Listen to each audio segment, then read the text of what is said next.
On my wedding day, my fiancé and my younger sister Rachel were caught doing the dirty in the private lounge. I immediately became a laughingstock until my childhood friend Jason Law publicly proposed to me, defending my honor. After we got married, he was the perfect husband, except for his performance in the bedroom. It was like his heart was never in it. I only managed to get pregnant after going for IVF this year. After that, he became even more protective of me. I once believed he was my sanctuary, until I overheard his conversation with his friend. "You're ruthless, Jason. Nina's so good to you. How could you swap out her egg with Rachel's just because Rachel is too afraid of the pain to give birth? The baby's due in 2 months. What do you plan to do then?" Jason was silent for a bit, then he sighed. "I'll give Rachel the baby once it's born. It's one of her greatest wishes, after all. As for Nina, I'll tell her the baby died. I'll make it up to her by staying with her for the rest of her life." So that was how it was. He only protected me so gently for her sake. I turned around and immediately made a surgery appointment. I was throwing away this filthy baby, and this false marriage. "Aren't you worried Nina will discover the truth?" Jason Law was quiet for a moment before saying, "She won't find out." "Are you sure? She trusts me." His tone was certain. "She won't suspect a thing if I'm the one telling her." After another short silence, his friend said, "As long as you don't regret it." Jason chuckled lightly. "I won't." So that was how it was. I stood outside the door, my nails digging into my flesh.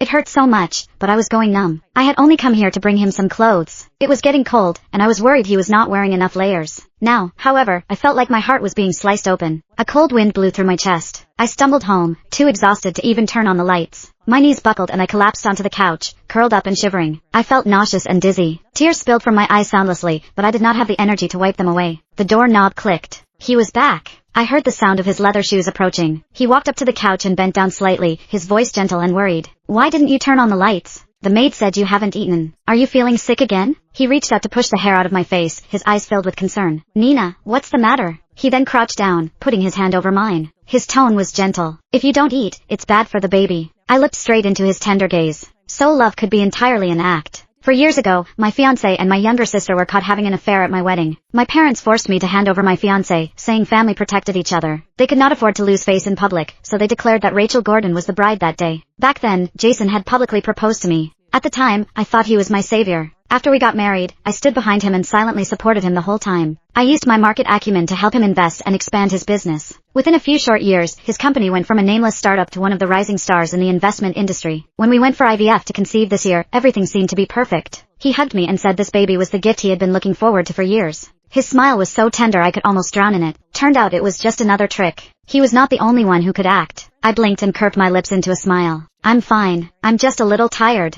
My voice was soft and slightly tired, as though nothing was amiss. He heaved a sigh of relief and comforted me gently. "Okay. Sleep early tonight." "Why not? I could play this game before the surgery. After that, the curtains would fall on the charade.